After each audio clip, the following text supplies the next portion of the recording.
जय श्री कृष्णा। आप सभी का स्वागत है।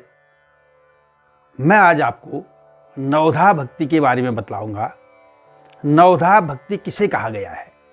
साथियों, नवधा भक्ति 9 प्रकार की होती है। अगर इनमें हम एक प्रकार की भी भक्ति कर लेते हैं तो हमारा कल्याण निश्चित है। अब यह नवधा भक्ति 9 प्रकार की कौन कौन सी है, इसके बारे में आपको यहाँ पर बतलाऊंगा। सुनिएगा, इसमें एक श्लोक आता है। श्रवणम कीर्तनम विष्णु स्मरणम पाद सेवनम अर्चनम वंदनम दास्यम सख्य आत्मनिवेदनम। ये 9 प्रकार की यहाँ पर भक्ति कही गई है। तो हमारे शास्त्र में, हमारे पुराणों में 9 प्रकार की भक्ति को विशेष महत्व दिया गया है। सुनिएगा, सबसे पहले इसमें श्रवण आया है।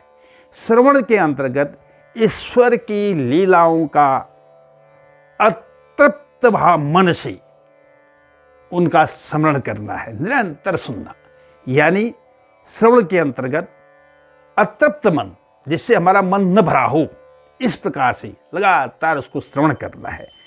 इसके उदाहरण हमारे राजा परीक्षित हैं। परीक्षित ने 7 दिन में सुखदेव जी के द्वारा श्रीमद् भागवत पुराण को सुनकर के अपना कल्याण कर लिया था। अब दूसरा आता है कीर्तन। ईश्वर के चरित्रों का गुणगान करना, ईश्वर के जो चरित्र हैं उनके गुणों का गान करना, कीर्तन, भजन, ये सारी चीज़ें इसके अंतर्गत आती हैं। सुखदेव इसमें आते हैं।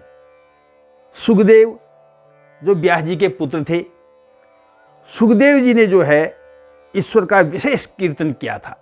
वह इनके चरित्रों का विशेष गुणगान करते थे। उन्होंने ही राजा परीक्षित को श्रीमद् भागवत का ज्ञान दिया था और उनको परम मोक्ष दुर्लभ पद प्राप्त कराया था। और उन्होंने ही वेद व्यास जी के द्वारा रचित श्रीमद् भागवत का अध्ययन कर सारे सृष्टि में सारे महात्माओं को इसका ज्ञान दिया था। इसके बाद आता है स्मरण। ईश्वर का निरंतर स्मरण करना, यानी ईश्वर पर स्मरण करते हुए ईश्वर पर लगातार मुग्ध रहना, हमेशा ईश्वर को ही अपने सामने देखना। इसके उदाहरण प्रहलाद हैं, जिन्होंने लगातार भगवान विष्णु की उपासना की और अंत में परम दुर्लभ पद को प्राप्त कर लिया था। इसके बाद है पाद सेवन। ईश्वर के चरणों का आश्रय लेना और उन्हीं को अपना सर्वस्व समझना, ये जो है पाद सेवन कहा गया है। इसमें लक्ष्मी जी का उदाहरण है। लक्ष्मी जी हमेशा विष्णु भगवान के पादों का सेवन करते हैं, उनका स्मरण करते हैं, उनके पैरों को दबाती हैं। लक्ष्मी का उदाहरण इसमें बताया गया है। अगला है इसमें अर्चन। मन, वचन और कर्म के द्वारा, मनसा, वाचा और कर्म के द्वारा समस्त पवित्र सामग्री से ईश्वर की चरणों की पूजा करना, यह जो है अर्चन कहा गया है। इसके लिए राजा पृथु जो है वो बड़े प्रसिद्ध माने गए हैं। पृथु एक सूर्यवंशी राजा थे और वाल्मीकि रामायण में उनको वाल्मीकि जी ने अनरण्य के पुत्र और त्रिशंकु के पिता कहा है। तो राजा जो पृथु थे, यह भगवान विष्णु के अवतार माने गए हैं। तो उनका जो अर्चन था यह विशेष माना गया है। इसके बाद है वंदन। मूर्ति पूजन, मातृ पितृ पूजन, गुरु पूजन, यह सब जो है वंदन में आता है। यह वंदन जो है, वंदन के लिए विशेष जो नाम है वह अक्रूर जी का आता है, जिसे श्री कृष्ण भगवान का काका कहा गया है। यानी वसुदेव के छोटे भाई अक्रूर को कहा गया है। फिर है दास्य। ईश्वर को स्वामी और अपने को दास समझना और परम श्रद्धा से उनकी सेवा करना। तो यह भाव जो था हनुमान जी को था। उन्होंने भगवान यानी श्री राम जी को अपना स्वामी और अपने को उनका दास माना और परम श्रद्धा से उनके साथ उनकी सेवा की। इसके बाद आता है सख्य भाव।